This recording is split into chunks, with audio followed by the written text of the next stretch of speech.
جب انسان جہالت میں ہوتا ہے، لا علمی کے دور میں ہوتا ہے، تو وہ مردوں کی طرح ہوتا ہے. اصل زندگی دل کی زندگی، اور دل کی زندگی کے لیے کیا ضروری ہے؟ قرآن کا مطالعہ. اللہ سبحانہ وتعالیٰ نے آپ پر انعام کیا، آپ پر اپنی رحمت فرمائی اور آپ کو قرآن کا نور عطا کر دیا. قرآن نے زندگی عطا کی. یا ایھا الذین آمنوا استجیبوا للہ وللرسول اذا دعاکم لما یحییکم. قرآن مجید کی آیت کا مفہوم یہ ہے کہ اے لوگوں جو ایمان لائے ہو، اللہ سبحانہ وتعالیٰ کے اس حکم کے اوپر لبیک کہو جو تمہیں زندگی عطا کرتا ہے. لما یحییکم. تو حقیقت یہ ہے کہ قرآن ہمیں زندگی عطا کرتا ہے، جینے کا ڈھنگ سکھاتا ہے، حق کو باطل کے درمیان فرق بتاتا ہے، کس موقع پر کیا کرنا چاہیے، کیا بولنا چاہیے، کیا نہیں بولنا چاہیے، ان سب چیزوں کے بارے میں رہنمائی عطا کرتا ہے، ایک نئی نظر عطا کرتا ہے، ایک نئی سوچ عطا کرتا ہے. اور یہ کوئی معمولی بات نہیں ہے. تو اس لیے القرآن حیاتی کہیے، نور فی الظلمات، یہ ایک روشنی ہے. کریے ترجمہ. کس چیز کے اندھیرے؟ جہالت کے اندھیرے، غم کے اندھیرے، خوف کے اندھیرے، مستقبل کے بارے میں جو اندیشے ہیں ان کے اندھیرے کہ کل ہمارے ساتھ کیا ہوگا، ان سب میں یہ ایک نئی راہ دکھاتا ہے، ایک روشنی دکھاتا ہے. نور فی الظلمات، ہر طرح کے اندھیروں میں قرآن ایک روشنی. اندھیرا کیا ہوتا ہے؟ ایک ایسی کیفیت جس میں انسان کو کچھ سجائی نہ دے، کچھ سمجھ میں نہ آئے کہ مجھے کیا کرنا ہے، کس طرف جانا ہے، میرے لیے کیا فائدہ مند ہے اور کیا نقصان دہ ہے. کبھی ہوا آپ کے ساتھ ایسے کہ آپ زندگی میں کسی ایسے موڑ پہ کھڑے ہوں، ایسے چوراہے پر کھڑے ہوں جب آپ کو یہ سمجھ نہ آ رہا ہو کہ آپ کو آئندہ کس طرف کا رخ اختیار کرنا ہے، کسی خاص موقع کے اوپر آپ کو کیا طرز عمل اختیار کرنا ہے، تو اس وقت آپ قرآن پڑھنا شروع کر دیتے ہیں. اور کیا ہوتا ہے؟ کیا ہوتا ہے؟ جواب مل جاتا ہے. کیا آپ سب کو قرآن سے جواب ملے؟ ہر روز ملتے ہیں، ہر روز قرآن سے جواب ملتے ہیں. دل پہ ایک اندھیرا سا آتا ہے، ایک غم سا آتا ہے، ایک انجانے خوف کی سی کیفیت آتی، اور پھر جب آپ قرآن کھولتے ہیں تو آپ کو آنسر مل جاتا ہے. یہی وہ نور ہے، یہی وہ روشنی ہے، یہی وہ ہدایت ہے جو انسان کی مسلسل رہنمائی کرتی رہتی. اور یہ اندھیرے صرف دنیا میں نہیں ہے، مرنے کے بعد اندھیرا کہاں ہے؟ قبر میں. وہاں کس سے روشنی ہوگی؟ قرآن سے روشنی ہوگی. قیامت کے دن جب لوگ اٹھیں گے تو دو طرح کے لوگ ہوں گے، کچھ اندھیروں میں ہوں گے اور کچھ روشنی میں ہوں گے. تو روشنی کس کو نصیب ہوگی؟ اہل القرآن کو، جنہوں نے اپنی زندگی قرآن کی رہنمائی میں اور قرآن کی روشنی میں گزاری. تو نور فی الظلمات، سوچ کے پڑھیے. تو اس کو چھوڑ تو نہیں سکتے نا، یہ تو لائٹ ہے ہمارے لیے. زندگی کا سارا یہ سفر اندھیرا ہے سوائے اس کے جس کے پاس اس کی روشنی. ہم سب اندھیروں میں ہیں سوائے ان کے جن کے پاس قرآن کا نور ہے. وہی صحیح اور غلط کا فرق پہچانتے ہیں. ورنہ تو امیجن کریں ایک اندھیری سیاہ رات، آپ کہیں جا رہے ہیں، رات کا اندھیرا بھی ہے اور پھر بادل بھی ہے اور اوپر سے بارش بھی برس رہی ہے. تو خواہ آپ کی گاڑی کی کتنی بھی تیز لائٹس ہوں، کیا عالم ہوتا ہے سڑک پر؟ کچھ نظر آتا ہے؟ نہیں نظر آتا نا. اس وقت آپ کو سڑک پہ لگی ہوئی بتیاں فائدہ نہیں دیتی سوائے ان بتیوں کے جو آپ کی گاڑی کے ساتھ لگی ہوتی ہیں، اور ان کی روشنی میں آپ تھوڑا تھوڑا راستہ دیکھ کر اپنی رفتار کم یا زیادہ کر لیتے ہیں. بالکل اسی طرح اس زندگی میں بھی بہت سے اندھیرے ہیں، اس دنیا میں بہت سے اندھیرے ہیں. جب آپ کے پاس لائٹ ہوتی ہے تو آپ اس کی روشنی میں اچھے برے کو پہچانتے ہوئے گزرتے چلے جاتے ہیں. مجھے کیا کرنا ہے اور کیا نہیں کرنا. جب روشنی ہوتی ہے تو گاڑیاں ٹکراؤ سے بچ جاتی ہیں، لیکن جو شخص اندھیرے میں چلتا ہے وہ کسی بھی چیز سے نقصان اٹھا سکتا ہے.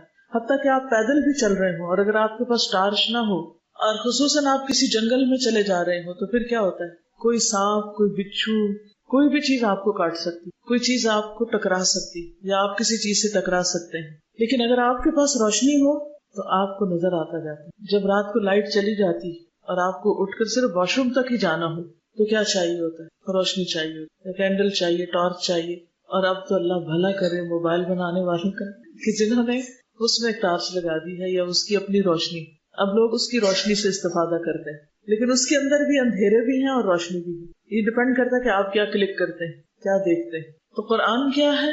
نور فی الظلمات، ان سارے اندھیروں میں ایک روشنی ہے کہ میرا راستہ کون سا ہے اور مجھے کیا کرنا ہے، کس طرف کو جانا ہے. انسی فی خلواتی، انسی فی خلواتی، قرآن کیا ہے؟ میری انسیت ہے. کس میں؟ فی خلواتی، میری تنہائیوں میں. جس شخص کے پاس قرآن ہوتا ہے اور جس کا تعلق قرآن کے ساتھ ہوتا ہے وہ کبھی تنہا نہیں ہوتا، اس کو تنہائی نہیں ڈستی، وہ تنہائی کو بھی انجوائے کرتا ہے۔ یہ بڑے حیرت کی بات ہے، کیوں؟ اس لیے کہ قرآن اللہ کا کیا ہے؟ کلام، یہ آپ سے باتیں کرتا ہے، اور جب قرآن باتیں کرتا ہے تو پھر کون اکیلا ہوتا ہے؟ آپ اس کو پڑھ رہے ہوتے ہیں اور وہ آپ کو بتا رہا ہوتا ہے، وہ آپ کو خطاب کر رہا ہوتا ہے، یا ایھا الذین آمنوا، یا ایھا الناس، بار بار پکارتا ہے اور آپ کو بتاتا ہے کہ کیا کرنا چاہیے اور کیا نہیں کرنا چاہیے۔ اور ویسے بھی کسی بھی وقت تک جب آپ لونلی محسوس کرنے لگے تو کسی بھی طرح قرآن سے تعلق قائم کریں، چاہے اس کی ریڈنگ شروع کر دیں، چاہے اس کی تلاوت شروع کر دیں، چاہے کوئی آپ کو سنانے والا ہو، کچھ بھی ہو، تو آپ کے اندر کی ساری وحشت ختم ہو جائے گی۔ کچھ لوگ زندگی میں بہت وحشت کا شکار ہیں، تنہائی کا شکار ہیں، ڈپریشن کا شکار ہیں، اور انہوں نے اپنی زندگی مزریبل بنائی۔ کل ہم جب کراچی آ رہے تھے تو ہم دو خواتین کے ساتھ ایک تیسری خاتون بیٹھی ہوئی، تو ان سے جب گفتگو ہوئی تو انہوں نے اپنے گھر کے کچھ حالات بتائے اور اپنی ایک بہن کا واقعہ بتایا کہ جن کی بہت ینگ ایج میں شادی ہوئی تو ان کے شوہر اچانک انتقال کر گئے، ابھی کوئی بچے وغیرہ بھی نہیں تھے، تو بہت بڑا صدمہ تھا، بہت بڑا حادثہ تھا۔ بہرحال ماں باپ کے گھر واپس آ گئی۔ اس کے بعد کچھ سال کے بعد ماں باپ نے پھر سمجھایا بجھایا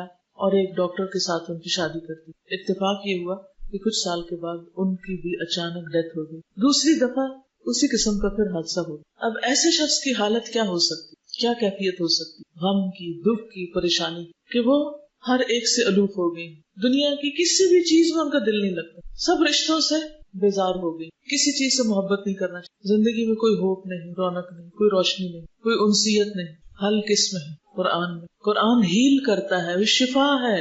آپ کو جب صدمے پہنچنے کو تو پہنچیں گے ہی، کسی کو کسی طریقے سے اور کسی کو کسی طریقے سے، تو اس کا حل یہی ہے کہ انسان قرآن کی طرف رجوع کرے، اور جو رجوع کرے گا وہ بیماریوں سے، دل کی بیماریوں سے نجات پائے گا، اور جو اس کو چھوڑ دے گا وہ اندھیروں اور تنہائیوں میں بھٹکے گا۔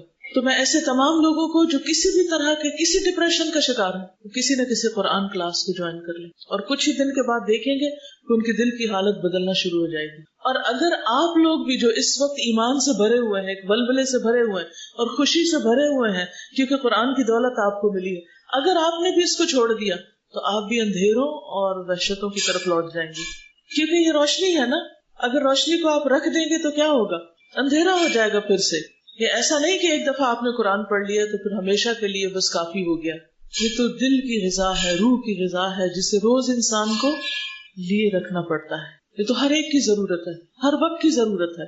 اس لیے ان سے فی خلواتی، جو شخص اس پریشانی کا شکار ہے کہ مجھے کوئی پوچھتا نہیں، میرا دنیا میں کوئی نہیں، میں تنہا ہوں، میرا کوئی ساتھی نہیں، میرا کوئی دوست نہیں، سب نے مجھے چھوڑ دیا ہے، اسے کیا کرنا چاہیے؟ قرآن کو تھام لینا چاہیے، اور قرآن کی وجہ سے آپ کو ایسے ایسے مخلص دوست اور ساتھی اور ایسے پیارے لوگ ملیں گے کہ آپ کی ساری تنہائیاں دور ہو جائیں۔ یعنی خود قرآن بھی آپ کی تنہائی میں آپ کا دوست ہے، لیکن قرآن کی محبت کی وجہ سے ایسے لوگ آپ کے بہترین دوست ہوں گے جن کو آپ قرآن کی وجہ سے دوست بنائیں گے، کیونکہ آپ جن لوگوں میں بیٹھتے ہیں ان کے اندر کی کیفیات کو بھی جذب کر رہے ہوتے ہیں۔ آپ کو کلاس کے اندر کیوں مزہ آ رہا ہوتا ہے؟ کیونکہ سب انجوائے کر رہے ہوتے ہیں، تو جب سب انجوائے کر رہے ہوتے ہیں تو آپ بھی انجوائے کرنے لگتے ہیں، کیونکہ سب کی وائبز ایک جیسی ایک دوسرے کو آ رہی ہوتی، تو ایک پورا ماحول ہوتا ہے۔ یہی قرآن اگر ہم اکیلے بیٹھ کے پڑھیں تو یہ کیفیت نہیں ہوتی جو ایک مجلس کے اندر ہوتی۔ اسی لیے حدیث میں آتا ہے وَمَا اجْتَمَعَ قَوْمٌ فِي بَيْتٍ مِّن بُيُوتِ اللَّهِ يَتَدَارَسُونَهُ بَيْنَهُمْ إِلَّا وَنَزَلَتْ عَلَيْهِمُ الرَّحْمَةُ وَحَفَّتْهُمُ الْمَلَائِكَةُ، کہ جب بھی کچھ لوگ اللہ کے گھروں میں سے کسی گھر میں اکٹھے ہوتے ہیں، یتلون کتاب اللہ، اللہ کی کتاب کی تلاوت کرتے ہیں، وَيَتَدَارَسُونَهُ بَيْنَهُمْ، اور آپس میں ایک دوسرے کو اس کا درس دیتے ہیں، سیکھتے سکھاتے ہیں، ڈسکشن کرتے ہیں، اس میں غور و فکر کرتے ہیں، تدبر کرتے ہیں، مل جل کر پڑھتے ہیں، تو پھر کیا ہوتا ہے؟ ان کو کیا ملتا ہے؟ نزلت علیہم الرحمۃ، ان پر رحمت نازل ہوتی، ان پر سکینت طاری ہوتی، فرشتے ان کو گھیر لیتے ہیں، اکٹھے ہو کر ان کو آسمانی دنیا تک چھا جاتے ہیں اور ان کو اپنے پروں کے سائے تلے سمیٹ لیتے ہیں، اور پھر جب یہ مجلس ختم ہوتی ہے تو اللہ سبحانہ وتعالیٰ کے پاس جاتے ہیں، اور پھر اس حدیث کے آخر میں آتا ہے کہ جس شخص کا عمل سست ہوا اس کا حسب نسب اور اس کا خاندان اس کو آگے نہیں بڑھا سکتا، یعنی پھر وہ ساتھ ساتھ عمل کرنے والے بھی ہوتے ہیں۔ اور وہ حدیث تو آپ نے سنی رکھی ہوگی کہ جس میں آتا ہے کہ تم میں سے کیا کوئی شخص چاہتا ہے کہ ہر روز صبح بطحان اور عقیق جائے اور 2 موٹی تازی اونٹنیاں بغیر کسی قطع رحمی اور ظلم کے لے آئے. آپ نے یہ بتا کر، اور اتفاق یہ کہ اس دفعہ مدینہ میں ابھی میں عمرہ سے واپس آ رہی ہوں اللہ کے فضل سے، تو مدینہ میں مجھے بطحان اور عقیق دونوں جگہ جانے کا اتفاق ہوا، کیونکہ یہ نام تو سن رکھے تھے لیکن مجھے پتہ نہیں تھا کہ یہ ہیں کہاں. جب بھی یہ بطحان اور عقیق آتا تھا نا لفظ، تو میں سمجھتی تھی کہ ایک یہاں ہے اور ایک یہاں، ساتھ ساتھ 2 چیزیں، لیکن وہ تو ایک طرف نکلی مدینہ کی اور دوسری طرف نکلی، اور اتنی وسیع جگہ. تو ان وادیوں میں ظاہر ہے کہ مختلف طرح کی ایکٹیویٹیز ہوتی تھی، وہاں پر اونٹوں کی منڈیاں لگتی ہوں گی، وہاں بہترین قسم کے سوداگر ہوتے ہوں گے، تو وہاں سے فری میں مفت میں جا کر کوئی لے آئے. تو آپ نے فرمایا کہ اس سے بہتر ہے کہ تم میں سے کوئی شخص مسجد میں آئے اور اللہ کی کتاب کی 2 آیتیں پڑھے. 2 آیتیں پڑھے یا پڑھائے، سیکھے سکھائے. تو جب میں مسجد نبوی جاتی تو اس خیال سے کچھ آیتیں پڑھ لیتی کہ یہاں آ کر اس مسجد میں پڑھنا وہ اونٹنیوں کے حاصل کرنے سے بہتر ہے. اب یہ آیتیں آپ سوچ سکتے ہیں، آپ ہو سکتا ہے کہیں کہ ہم قرآن کھول کے پڑھیں، نہیں، آپ اگر 2 قرآنی دعائیں پڑھ لیتے ہیں تو 2 آیتیں پڑھ چکے ہیں. بعض اوقات رش بھی ہوتا ہے نا، تو آپ قرآن نہیں نکال سکتے یا اپنے ساتھ نہیں لے جا سکتے، تو آپ کیا کریں، قرآنی اور مسنون دعاؤں کی کتاب یا ایپ نکال کے، اپلیکیشن بھی ہے نا، آپ اس کو نکال کر چند دعائیں پڑھ لیں. دعا کی دعا، آیت کی آیت، ثواب کا ثواب، اس سے زیادہ اور کیا چاہیے ہمیں. تو آپ میں سے جو بھی مسجد نبوی جائے وہ اس سنت پر ضرور عمل کرے. تو بطحان اور عقیق کی وادیوں سے اونٹنیاں لے کر آئے. تو آپ لوگ بھی ہر روز یہ اونٹنیاں سمیٹ سکتے ہیں، ہر روز، یا اپنے گھر والوں کے ساتھ 2 آیتیں پڑھ لیں، یا اپنے کولیگز کے ساتھ، جہاں بھی آپ جا رہے ہیں، اس اسکول جا رہے ہیں، یونیورسٹی جا رہے ہیں، کہیں جاب کے لیے جا رہے ہیں، شادی ہو کر کہیں جا رہے ہیں، کسی بھی جگہ، تو آپ کیا کریں، ہر روز قرآن پڑھیں. اور پھر خاص طور پر سیکھنے سکھانے کا عمل، زندگی کے ہر دن میں کسی نہ کسی کو کچھ نہ کچھ ضرور سکھائیں. آج آپ کی تکمیل ہوئی، کل سے ہی اگر آپ سورۃ الفاتحہ کسی کے ساتھ بیٹھ کر پڑھ لیں، اس کو لفظی ترجمہ سکھا دیں، لمبی چوڑی تفسیر نہ بھی کریں، تھوڑا سا بھی اس کسی کے ساتھ مل کر علمی مذاکرہ کر لیں، آپ کی روح جاگتی رہے گی، آپ پر کبھی ڈپریشن نہیں آئے گا. گارنٹی دیتی ہوں. جو لوگ اس کام میں مشغول ہوتے ہیں وہ غموں اور دکھوں سے بے نیاز ہو جاتے. یہ نہیں کہ ان کی زندگی میں غم اور دکھ ہوتے نہیں، ہوتے ہیں، سب کی زندگی میں ہوتے ہیں، لیکن قرآن کا سیکھنا اور سکھانا ایک ایسا عمل ہے جو انسان کو غم سے نجات دیتا ہے. امی کے ساتھ بیٹھ جائیں، دادی کے ساتھ بیٹھ جائیں، ابا کے ساتھ بیٹھ جائیں، بھائی کے ساتھ بیٹھ جائیں، بہن کے ساتھ، بیٹی کے ساتھ. کوئی نہیں گھر سے سنتا تو محلے کے بچوں کو اکٹھا کر لیں، لیکن کوئی نہ کوئی طریقہ مل کے پڑھنے کا جاری رکھیں. اس طرح آپ اس کو بھولیں گے نہیں اور آپ کی زندگی ایک خوشحال زندگی ہوگی. کیا یہ بات سمجھ میں آ گئی آپ کو؟ صحیح، واقعی سوچ لیا آپ نے کس کے ساتھ پڑھنا ہے؟ سوچ لیا نا. کوئی نہ کوئی تو سن ہی لے گا، اور اگر کوئی بھی نہیں سننے والا تو کیا کریں گے آپ؟ کوئی بھی نہیں سنتا، کوئی بھی نہیں مانتا، تو آپ خود قرآن لے کر بیٹھ جائیں گے بلند آواز سے، دل میں نہیں، بلند آواز سے کچھ آیتیں پڑھیں گے اور اس کا ترجمہ بھی پڑھیں گے. اگر آپ اس کی ریویژن کرتے رہے تو آپ کو یہ بھولے گا نہیں، ورنہ تو قیامت کے دن کیا ہوگا؟ وقال الرسول یا رب ان قوم اتخذوا هذا القرآن مہجورا. رسول کہیں گے کہ اے میرے رب، میری قوم نے اس قرآن کو چھوڑ دیا تھا. کیا آپ یہ چاہتے ہیں کہ قیامت کے دن رسول اللہ صلی اللہ علیہ وسلم آپ کے بارے میں یہ فرمائیں کہ آپ نے قرآن کو چھوڑ دیا تھا؟ آپ کے ماں باپ نے آپ کو پڑھنے کے لیے بھیجا، آپ کے ٹیچرز نے آپ کو پڑھایا، آپ کے ساتھ دن رات محنت کی، آپ کے سبق سنے، آپ کے پیپر چیک کیے، آپ کے ریزلٹ تیار کیے، آپ کے سرٹیفکیٹس بنائے، آپ کے لیے جگہ تیار کی، آپ کے لیے سارے انتظامات کیے، اور آپ یہ سارا خزانہ لینے کے بعد اس کو بھول جائیں؟ کیا خیال ہے؟ کیا احسان کا بدلہ ایسے ہی دیتے ہیں؟ ان سب کا احسان ہے نا ہم پر، تو اس کا بدلہ کیا ہے کہ ہم ان کے لیے صدقہ جاریہ بنے. اور صدقہ جاریہ صرف پڑھ کے نہیں بنا جا سکتا جب تک کہ اس کو آگے نہ چلایا جائے، اس کو پڑھتے رہیں. شادی کے دن بھی پڑھیں، گھر میں کوئی فوتگی ہو جائے اس دن بھی پڑھیں، کہیں سفر پہ جا رہے ہیں اس دن بھی پڑھیں، پڑھنا نہ چھوڑیں. اب تو اگر قرآن مجید آپ کے پاس نہیں تو موبائل پر بھی قرآن مجید کی اپلیکیشن موجود ہیں. کوئی بہانہ ہی نہیں رہ گیا کہ اوہ آج ہم اس لیے نہیں پڑھ سکے کیونکہ وہ ہمارے پاس کچھ تھا نہیں، وہ میرا قرآن گھر میں رہ گیا. نہیں، کہیں پر بھی ہو، پڑھتے رہیے. اگر آپ پڑھتے رہیں گے تو آپ کے دل کی یہ بہاریں کبھی بھی خزاں میں نہیں بدلیں گی، یہ بہاریں بہاریں ہی رہیں گی. اور اگر آپ نے اس کو پڑھ کر بھلا دیا تو پھر کیا ہوگا؟ من اعرض عن ذکری فإن له معیشۃ ضنکا. جس نے میرے ذکر سے منہ موڑا میں اس کے لیے زندگی تنگ کر دوں گا. اس کے دل میں تنگی، اس کے گھر میں تنگی، اس کے حالات میں تنگی، اس کے مال میں تنگی، ہر چیز میں تنگی شروع ہو جائے گی. ضروری نہیں کہ وہ چیزیں واقعی تنگ ہو، چھوٹی ہو، نہیں، وہ دل کی تنگی ہوگی جس میں ہر چیز پھر تنگ نظر آئے گی کہ آپ لوگوں سے بھی تنگ ہوں گے. کیونکہ ہوتا پتہ کیا ہے، جب قرآن پڑھتے ہیں نا آپ کے دل میں ایک نور ہوتا ہے، ایک روشنی ہوتی ہے اور دل کھلا ہوتا ہے. پھر تھوڑی سی بھی جگہ مل جائے، جیسے حرم میں جاتے ہیں، تھوڑی سی بھی جگہ مل جائے تو کتنے خوش ہوتے ہیں، مجھے جگہ مل گئی، مجھے سخت میں جگہ مل گئی. حالانکہ ادھر سے بھی دھکے پڑ رہے ہوتے ہیں، ادھر سے بھی پڑ رہے ہوتے ہیں اور آپ انتہائی تنگ ہوتے ہیں، لیکن پھر بھی خوش ہوتے ہیں. تو وہاں جگہ کی تنگی تو اصل تنگی نہیں، اصل میں تو دل کی تنگی ہے کہ آپ گھر میں بھی ہوں تو آپ کو دل نہ لگے، آپ کے اندر ایک جکڑاؤ ہو اور ایک پکڑ ہو. یہ سب اس وجہ سے ہوتا ہے کہ انسان قرآن کا حق ادا نہیں کرتا. تو انسی فی خلواتی، میری تنہائیوں میں میری انسیت، یہ قرآن میرا دوست، میرا رہنما، میرے دل کی بہار، میرے سینے کا نور. پھر کسی چیز کی کمی رہتی ہی نہیں.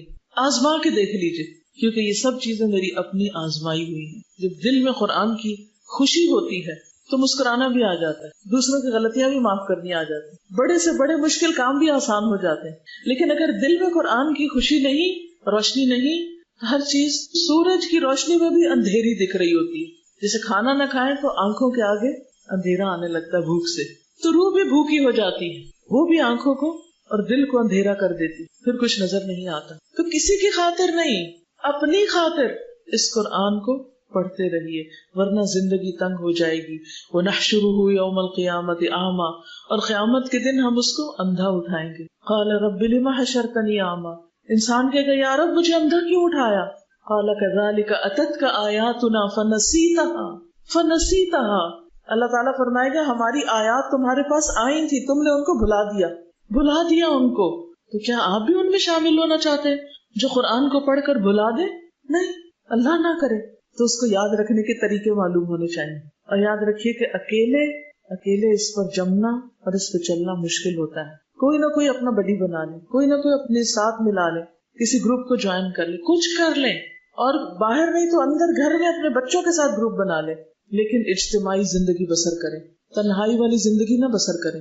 اس میں آپ دیکھیے کہ اللہ سبحانہ وتعالیٰ کے کتنے احکامات ہیں جو ہم سب کو اکٹھے مخاطب کیا جاتا ہے. یا ایھا الذین آمنوا، کون سا صیغہ ہے؟ آمنو، جمع کا صیغہ ہے نا، تو سب اس میں شامل ہو جاتے ہیں. کتب علیکم الصیام ایاک نعبد و ایاک نستعین، ہر جگہ اکٹھے ہیں ہم، تو دین کا کام بھی اکٹھے ہو کر مل جل کر کیجئے. اگر آپ تنہا ہو جائیں گے تو وقت کے ساتھ آپ ختم ہو جائیں گے، آپ کا کام بھی ختم ہو جائے گا. لیکن اگر آپ کے ساتھ آپ کے ساتھی ہیں، آپ کے دوست ہیں، تو وہ آپ کے مرنے کے بعد بھی آپ کے لیے صدقہ جاریہ بنے رہیں گے. اس لیے اس کو چھوڑنا نہیں. نور فی الظلمات انسی فی خلواتی یا سعدی و ہنائی. یا سعدی، اے میری خوش نصیبی. یہ خوش نصیبی کس چیز سے ہے؟ قرآن سے. حدیث میں آتا ہے ان اللہ لیرفع بہذا الکتاب اقواما ویدع بہ آخرین. اللہ اس کتاب کے ذریعے کچھ قوموں کو، کچھ لوگوں کو بلندی عطا کرتا ہے. آپ کی عزت، آپ کی بلندی، آپ کا ذکر خیر آسمانوں میں کس وجہ سے؟ اس کتاب کی وجہ سے. وَيَدَعُ بِهِ آخَرِينَ، اور اسی کی وجہ سے کچھ کو ذلیل کر دیتا ہے، نیچے گرا دیتا ہے. جو اس کو پکڑنے کے بعد چھوڑ دیتے ہیں ان کے لیے پھر ذلت اور رسوائی ہوتی ہے، وہ عزت کے مقام سے گر جاتے ہیں. اس لیے یا سعدی و ہنائی، اے میری خوش نصیبی اور اے میری خوشحالی. ہنا، عمدہ زندگی، خوشحال زندگی، یعنی اس قرآن کی وجہ سے میری زندگی میں خوبصورتی ہے، خوشحالی ہے، امن اور سکون ہے. کیونکہ اللہ کا وعدہ ہے کہ جو ایمان لائیں گے اور عمل صالح کریں گے فَلَنُحْيِيَنَّهُ حَيَاةً طَيِّبَةً، ہم اس کو عمدہ زندگی بسر کروائیں گے. یعنی دنیا میں بھی اس کے لیے بہت سی انجوائمنٹ ہوگی، دنیا میں بھی بہت سی رحمتیں ہوں گی. القرآن حیاتی، قرآن میری زندگی ہے. اس کے بغیر تو زندہ رہنے کا تصور بھی نہیں کیا جا سکتا، سوچا بھی نہیں جا سکتا. اس کے بغیر تو زندگی زندگی نہیں. سوچئے کہ آپ کے دل کے ساتھ ایسا ہے، کیا ایسا عزم اور ارادہ ہے آپ کے اندر کہ یہی میری زندگی ہے، یہی میرا سب کچھ ہے، اور اس سے بڑھ کر بھی بہترین کوئی چیز ہے تو مجھے بتا دیجیے. اس سے اچھا کیا ہے دنیا میں؟ بتائیے مجھے. کوئی عہدہ، کوئی حکومت، کوئی منصب، کوئی مال و دولت، کوئی شہرت، کوئی چیز، کچھ بھی نہیں. ہوا خیر مما یجمعون، یہ بہتر ہے ہر اس چیز سے جسے لوگ جمع کر رہے ہیں، اکٹھا کر رہے ہیں. مال و دولت، زیورات اور پیسوں کے ڈھیر اور سواریاں اور گھر اور کپڑے اور لباس اور ڈیزائنرز کے بیگ اور جوتے، ان سب چیزوں سے بہتر ہے یہ قرآن. اس کو نہیں چھوڑنا، اس کا پڑھنا نہیں چھوڑنا، اس کا سمجھنا نہیں چھوڑنا، اس کا پڑھانا نہیں چھوڑنا، اس کو آگے پھیلانا نہیں چھوڑنا، کیونکہ یہی ذریعہ نجات ہے. پڑھیے اس شعر کو دوبارہ کہیے. القرآن حیاتی نور ملأ القلب. نور ایسا نور ہے، ملأ جس نے بھر دیا، القلب دل کو. آپ کو یہ فلفلمنٹ محسوس ہوتی کہ کچھ چیز ہے جو بھر گئی اندر، دل بھر گیا، یعنی ایک سینس آف اچیومنٹ ہے کہ کچھ حاصل کیا ہے. یہ نور دل میں بھر گیا. ففاض تو وہ چھلک پڑا بحب کتاب اللہ، اللہ کی کتاب کی محبت سے. قرآن پڑھنے سے جو روشنی ملی وہ دل میں ایسی سمائی کہ دل اللہ کی کتاب یعنی اس قرآن کی محبت سے بھر گیا ہے اور چھلک پڑا ہے. کسی بھی چیز کی محبت جب حد سے زیادہ ہو جاتی ہے تو پھر کیا ہوتی ہے؟ وہ ظاہر ہونے لگتی ہے. کہتے ہیں نا عشق اور مشق چھپائے نہیں چھپتے، کیونکہ انسان چھپا ہی نہیں سکتا. جو دل میں بھر جاتی ہے نا چیز، وہ زبان پہ لائے بغیر رہ ہی نہیں سکتا. آپ بے بس ہو جاتے ہیں، آپ کو چین ہی نہیں آتا جب تک اس کا تذکرہ نہ کریں، اس کی بات نہ کریں، اس کا ذکر خیر نہ کریں. کوئی بھی چیز جس سے آپ کو محبت ہے اس کے بارے میں سوچیے. آپ کیا کرتے ہیں؟ ہر وقت دل میں اس کا خیال، اور پھر ہر وقت زبان پہ اس کی باتیں. تو جن لوگوں کو قرآن کی دولت نصیب ہو جاتی پھر ہر وقت ان کے دل میں کیا آتا ہے؟ کبھی کوئی آیت، کبھی کوئی آیت. آپ کے ساتھ ہوتا ہے؟ اتنا خوبصورت ہے یہ ایکسپیرینس کہ آپ چل رہے ہوتے ہیں اور کوئی چیز دیکھتے ہیں، فوراً قرآن کی آیت دل میں آ جاتی ہے. آپ کو کوئی پریشان کرتا ہے، آپ اس کی بات سنتے ہیں اور فوراً قرآن کی کوئی آیت آپ کی زبان پہ آ جاتی. ہر وقت فلیش بیک کرتی رہتی. کوئی موقع ایسا نہیں ہوتا کہ جس وقت قرآن کی کوئی آیت یاد نہ آئے. یہ علامت ہوتی ہے، یہ نشانی ہوتی ہے کہ واقعی آپ قرآن سے محبت کرتے ہیں. اور اگر یہ کیفیت نہیں ہوئی ابھی تک بھی آپ کی، تو اس کا مطلب یہ ہے کہ آپ نے قرآن کو ابھی دل میں نہیں اتارا. ابھی وہ صرف حلق تک رہا ہے، تجوید سیکھی ہے بس، ابھی آپ نے سمجھا نہیں کہ جب تک وہ حلق تک رہتا ہے صرف مخارج ہی اچھے ہوتے ہیں اور وہ ایمان دل میں نہیں اترتا اور دل سے پھر آپ کی زبان پہ نہیں آتا، آپ کی نگاہوں کی چمک نہیں بنتا، آپ کے چہرے اور آپ کی زندگی کا نور نہیں بنتا، تو گویا قرآن ابھی آپ کی زندگی میں آیا نہیں. ابھی آپ کو اور وقت لگانا چاہیے، کیونکہ جب قرآن دل میں آ جاتا ہے نا تو پھر نہ مال و دولت اچھا لگتا ہے اور نہ اولاد اس درجے میں اچھی لگتی اور نہ ہی زندگی میں کوئی اور چیز اتنی پسند آتی ہے انسان کو. کیونکہ انسان کو پتا ہے کہ قیامت کے دن یوم لا ينفع مال ولا بنون الا من اتى الله بقلب سلیم. پھر قرآن قلب سلیم عطا کرتا ہے اور ہر چیز سے زیادہ انسان کو اسی چیز کی محبت ہو جاتی اور ہر چیز کو پیچھے چھوڑ کر انسان اس کے ساتھ اپنا تعلق قائم رکھتا ہے، چاہے پڑھنے پڑھانے کا ہو، چاہے اس پر عمل کرنے کا ہو، یا کسی کی رہنمائی کرنے کا ہو اس کے ساتھ، یا اس کی کسی بھی طرح خدمت کرنے کا. پھر انسان کے اندر ایک آگ بھڑک اٹھتی ہے کہ میں اس قرآن کو دنیا کے ہر شخص تک پہنچا دوں، ہر زبان میں پہنچا دوں، ہر طریقے سے پہنچا دوں. پھر پکار اٹھتی ہے قرآن فار آل. یہ اس تڑپ کے بغیر نہیں آتا کہ قرآن فار آل، کیونکہ نور ملأ القلب، اس نور نے دل کو بھرا. ففاض بحب کتاب اللہ، تو اللہ کی کتاب کی محبت سے بہہ گیا، بہہ پڑا، چھلک پڑا، ہر طرف اس کا پیغام عام ہونے لگا. کیا آپ نہیں چاہتے کہ ایسی محبت آپ کو نصیب ہو کہ آپ کے ذریعے قرآن ہر طرف پھیلے، آپ اس کو بندے بندے تک پہنچانے کا ذریعہ بن جائیں؟ کیونکہ جس کا اس کام میں جتنا حصہ ہوگا اس کا اجر و ثواب بھی اتنا ہی زیادہ ہوگا، اس کی روشنی بھی اتنی ہی زیادہ ہوگی. یہ کسی پر احسان نہیں، یہ مجھ پر احسان نہیں، ماں باپ پر احسان نہیں، یہ کسی اور پر نہیں. اور اس کے ساتھ ساتھ اگر آپ اس کو زبانی بھی یاد کر لیں تو قیامت کے دن آپ کو وہ نور ملے گا، وہ تاج ملے گا. نہ صرف یہ کہ آپ کو، آپ کے والدین کو بھی ملے گا. تو سوچ لیجئے آپ نے اپنا مستقبل کیا بنانا ہے. وہ اللہ سبحانہ وتعالیٰ کی طرف سے ملنے والے ریوارڈ اور ترقیاں اور بلندیاں چاہیے، یا دنیا کی حقیر حقیر چیزیں جو دوسرے دن ختم ہو جانی، جو ساری پیچھے چھوڑ کے جانی، ایک بھی ساتھ نہیں جانی؟ کیا چاہیے؟ اگر واقعی آخرت کی کامیابی چاہیے تو پھر اس کے لیے کوشش کرنی ہوگی. من اراد الآخرۃ وسعى لها سعيها وهو مؤمن فاولئک کان سعیهم مشکورا. من اراد الآخرہ، جس نے آخرت کا ارادہ کیا، وسعى لها سعيها، اور اس کے لیے کوشش بھی کی، انتھک کوشش. اگر 1,00,000 لوگوں تک آپ نے قرآن پہنچا دیا تو آپ نے مجھے 1,00,000 اور کو اس سال میں پہنچانا. چین سے بیٹھنا نہیں، یہ نہیں کہنا ہاں بہت اب پھیل گیا، اب تو طرح طرح کے لوگ پڑھنے لگے اور کافی ہو گئے. نہیں، اور اس بات کی بھی فکر کرنی ہے کہ جو پڑھ چکے وہ عمل بھی کر رہے ہیں یا نہیں، وہ کسی اور چیز کی طرف تو نہیں ڈسٹریکٹ ہو رہے. تو نور ملأ القلب ففاض بحب کتاب اللہ اشرق دربی بالقرآن. اشرق چمک اٹھا، دربی میرا راستہ، بالقرآن قرآن کے ساتھ، یعنی میری زندگی کا یہ راستہ صراط مستقیم قرآن کی وجہ سے روشن ہو گیا ہے. مجھے اپنی زندگی کا مقصد مل گیا ہے، مجھے اپنا گول نظر آنے لگا ہے کہ کہاں تک پہنچنا ہے، کیا اچیو کرنا ہے. مجھے اپنی منزل نظر آنے لگی ہے کہ اب مجھے اپنی زندگی کو کس طرح استعمال کرنا ہے، کس کام میں لگانا ہے. مجھے پتا چل گیا کیا کرنا ہے اور کیا نہیں کرنا. مجھے راستے کے نشان نظر آنے لگ گئے ہیں. فشکرن یا ربا، یہ شکر ہے اے میرے رب. شکرن یا ربا، شکر ہے اے رب. اے رب تیرا بہت ہی شکر کہ تو نے مجھے قرآن کے ذریعے منزل دی، روشنی دی. کیا آپ کے ساتھ بھی یہ ہوا کہ قرآن پڑھ کر آپ کو پتا چل گیا کہ آپ کو اس زندگی سے کیا کمانا ہے؟ کیا کمانا ہے؟ آخرت کمانی. اور آخرت میں کیا حاصل کرنا ہے؟ جنت. اور جنت میں سب سے بڑی نعمت کیا ہے؟ اللہ کی رضا. اور اگر اللہ کی رضا حاصل ہو گئی تو کیا دیکھنے کو ملے گا؟ اللہ کا چہرہ. وہ ہے ہماری منزل. کہاں اللہ کا چہرہ اور کہاں بندوں کے چہرے. ہم صرف انہی کے لیے تڑپتے رہتے کہ ان کی شکل نظر آ جائے، بیٹے کی شکل نظر آ جائے، میاں کی شکل نظر آ جائے، فلاں کی آ جائے، فلاں کی آ جائے. کہ بس یہی گول ہے، بس صرف انسانوں کو دیکھ کر ہی خوش ہوتے رہنا ہے اور صرف اسی کی تمنا کرنی اور اس سے آگے کچھ بھی نہیں. یہ تو بہت چھوٹی چیز ہے جو آپ نے اپنا ایم بنائی. یہ تو مقصد صحیح نہ ہوا. انسانوں سے بھی محبت اللہ کی خاطر کرتے ہیں کہ اس محبت سے میرا رب راضی ہو جائے. کیونکہ اللہ کی خاطر محبت ایمان کی ایک مضبوط کڑی ہے. مضبوط کڑی. مضبوط کڑی کا مطلب یہ ہے کہ مضبوط حلقہ جس کو آپ تھام لیں تو آپ پھر بھٹکیں گے نہیں انشاءاللہ. کیونکہ جس شخص سے اللہ کی خاطر محبت ہوگی وہ اللہ سے محبت کرتا ہوگا، وہ آپ کے دل میں بھی اللہ کی محبت جگاتا رہے گا. تو اس سے کیا ہوگا؟ عمل کرنا آسان ہو جائے گا.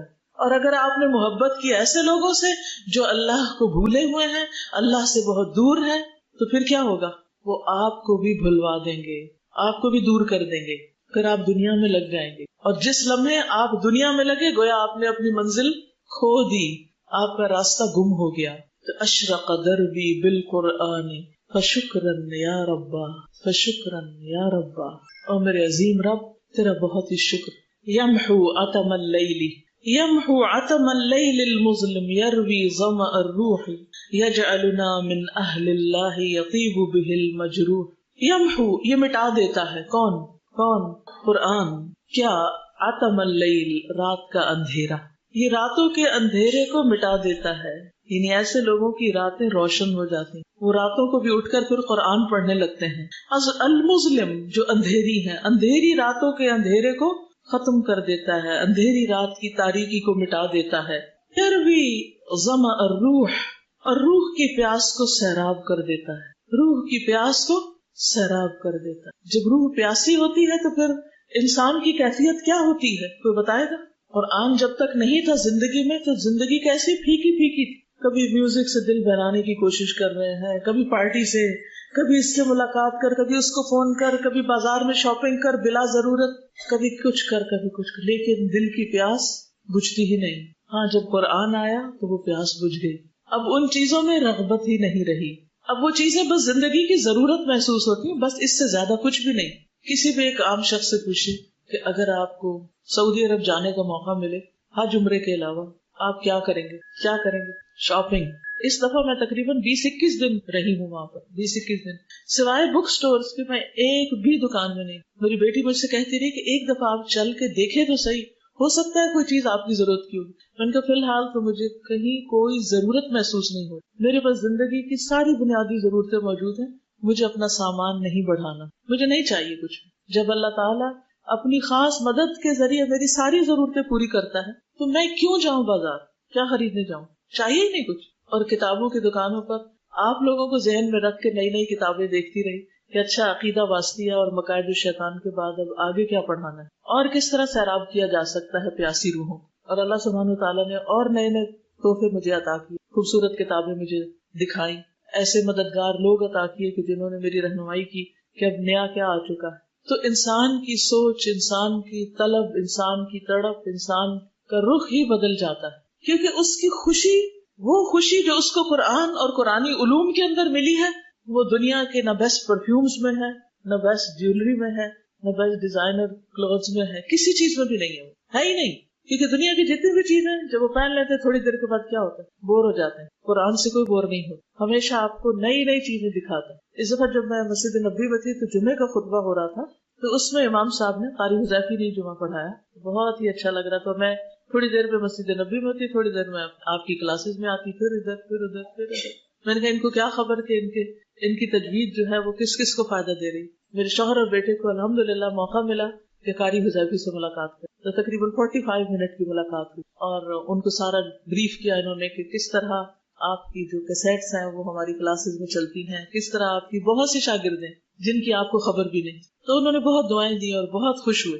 تو یہ اللہ سبحانہ وتعالیٰ کی رحمت ہوتی ہے کہ انسان کو نیک لوگوں سے ملاقات کا شرف حاصل ہے، کیونکہ وہ لوگ عورتوں کو نہیں ملتے، تو اس لیے مجھے یہ شرف نہیں مل سکا. وہ نماز کے بعد الحمدللہ اللہ ان کو جزائے خیر دے جنہوں نے اس ملاقات کا انتظام کیا. وہ مسجد نبی کے جو آگے امام کی جگہ اس کے قریب ہی ایک کمرہ ہوتا ہے، تو وہاں پر سب لوگوں کو دعوت کی اور پھر سب ان کے ساتھ بیٹھے اور گفتگو ہوئی. تو امام صاحب جب جمعے کے خطبے میں یہ آیت پڑھ رہے تھے ان الذین قالوا ربنا اللہ ثم استقاموا فلا خوف علیہم ولا هم يحزنون، مجھے لگا جیسے یہ آیت آج نازل ہوئی کہ جو لوگ ایمان لاتے ہیں، جنہوں نے کہا کہ اللہ ہمارا رب، پھر وہ اس پہ جم جاتے، ان کے لیے کوئی خوف نہیں رہتا، کوئی غم نہیں رہتا، اور ان کے لیے جنت ہے. یہ سورۃ الاحقاف کی آیت نمبر 13 ہے. ان الذین قالوا ربنا اللہ ثم استقاموا فلا خوف علیہم ولا هم يحزنون، بے شک وہ لوگ جنہوں نے کہا کہ اللہ ہمارا رب ہے، پھر وہ اس پہ جم گئے. یعنی آپ لوگ قرآن پڑھنے کے بعد اس راستے پر جم گئے.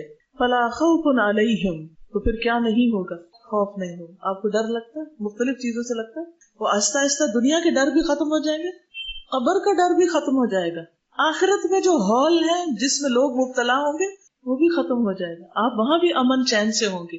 ولا هم يحزنون، ان کی زندگی میں غم نہیں ہوگا، غم بھی نکل جائیں گے. یہ سارے غم آتے ہی اس وجہ سے ہیں کہ ہم قرآن کو چھوڑ دیتے ہیں. اولئک اصحاب الجنہ، اس استقامت کا بدلہ کیا ہے؟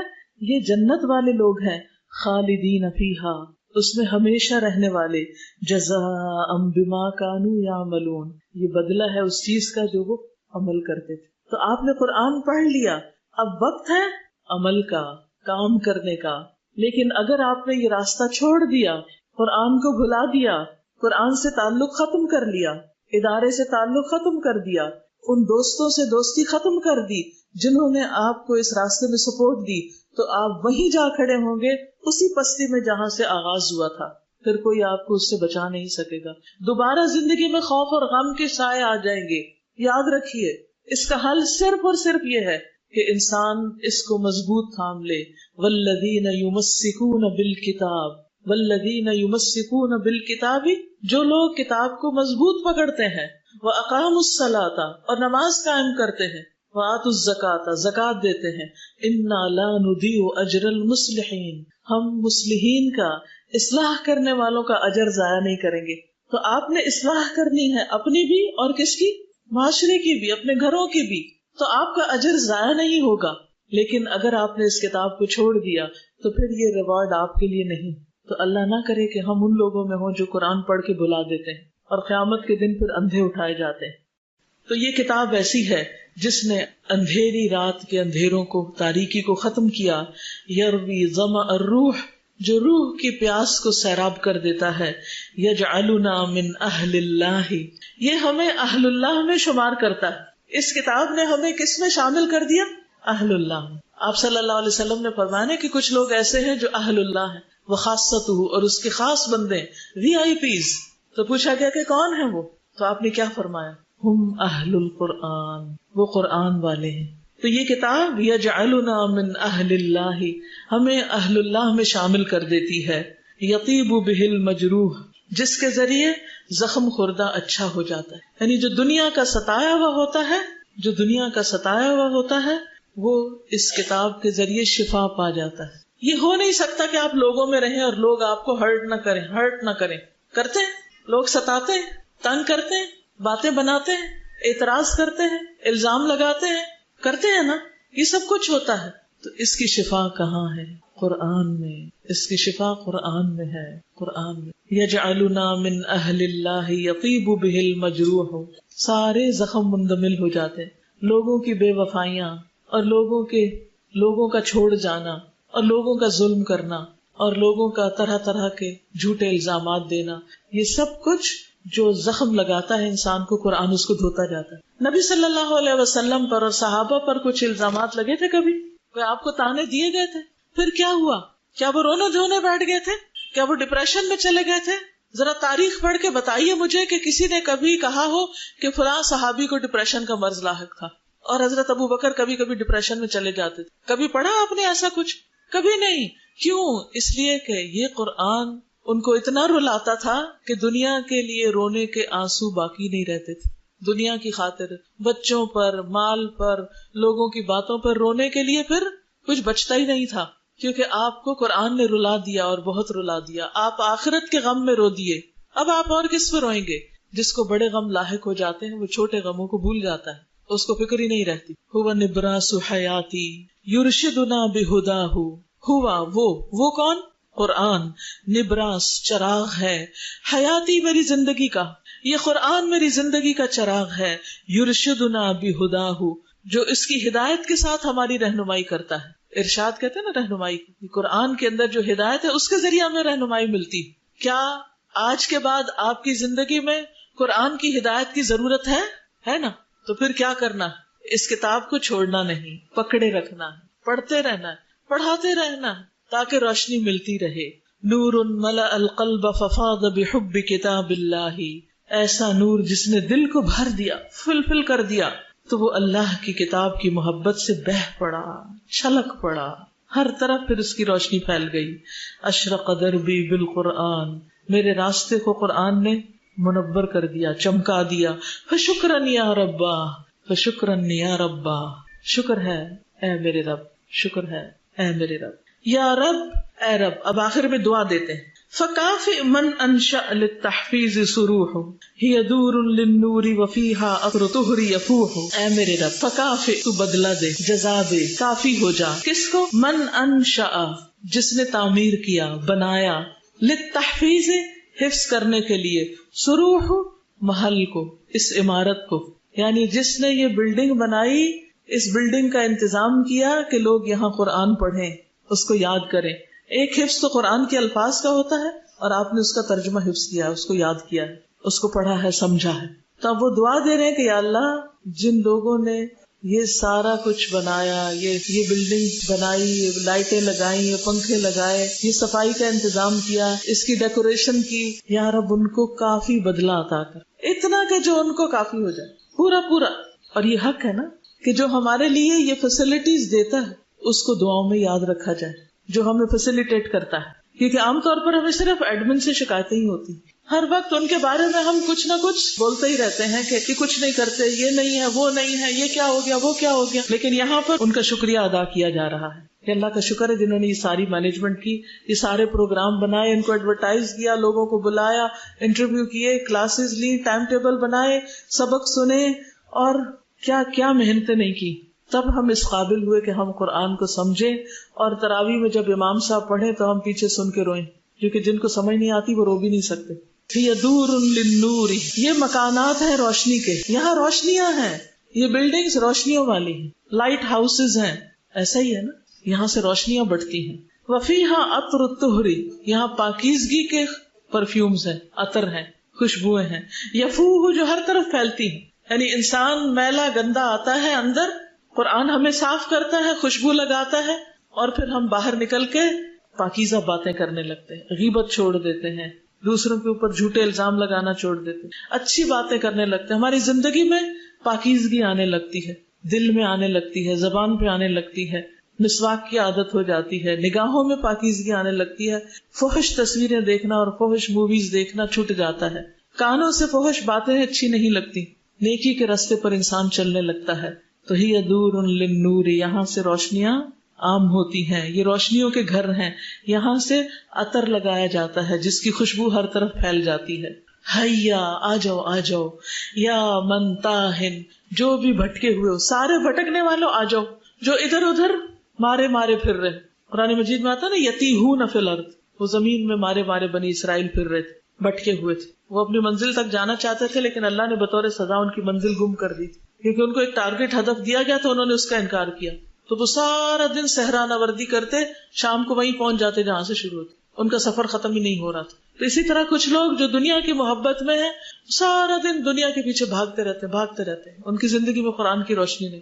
نتیجہ کیا ہوتا ہے کہ جہاں سے چلتے وہیں آ کھڑے ہوتے. وہ خوشیوں کو پانے کے لیے دنیا کے پیچھے بھاگ رہے تھے، خوشیاں ان سے اور دور چلی گئیں، وہ پھر وہیں آ کھڑے ہوئے جہاں سے چلے تھے. یا حیا یا من تاہن فالقرآن نجاح، قرآن کامیابی ہے، قرآن سکسیس کا ذریعہ ہے. تم کس چیز سے کامیابیاں حاصل کر رہے؟ لوگ ہزاروں ڈالر دے کر کامیابی حاصل کرنے کے کورسز کرتے ہیں، پرسنل ڈیولپمنٹ کے کورسز ہوتے ہیں اور سکلز کو انہانس کرنے کے کورسز ہوتے ہیں، لیکن قرآن سے تعلق نہیں ہوتا. جو شخص حقیقی معنوں میں قرآن کو سمجھ کے پڑھتا ہے، غور و فکر کرتا ہے، وہ ان سب کورسز سے بڑا کورس کرتا ہے. یقینی طور پر اس کی زندگی میں ایک روشنی آ جاتی. اصل بات ہے ایمان کی، یقین کی، کہ ہاں واقعی اس قرآن میں ہر مسئلے کا حل موجود ہے، کیونکہ یہ رب العالمین کا کلام ہے. حیا یا من تاہ فالقرآن نجاح نور ملأ القلب ففاض بحب کتاب اللہ اشرق قلبی بالقرآن فشکرا یا ربا شکرا یا ربا. الیوم آج نکرمو ہم اعزاز بخشیں گے، عزت دیں گے، حوصلہ افزائی کریں گے. کس کی؟ من حفظوا، جنہوں نے حفظ کیا، جنہوں نے قرآن پڑھا. آج ان کو عزت دینے کا دن ہے. یعنی میں یہاں آج کیوں آئی ہوں پتا ہے آپ کو شرف بخشنے کے لیے کہ آپ نے ایک بہت بڑا کام کیا، کچھ اچیو کیا ہے. اور انشاءاللہ جب آپ گھر جائیں گے تو گھر والے بھی آپ کو عزت دیں گے، ماں باپ بھی، کہ آج میری بیٹی نے قرآن ختم کیا. جب میرا قرآن ناظرہ اور پھر ترجمے کا تفسیر کا ختم ہوا تھا، بہت بڑی بڑی پارٹیاں ہوئی تھی ہمارے گھر میں. اتنی تو میری شادی پر لوگ نہیں تھے جتنا ختم قرآن پر تھے.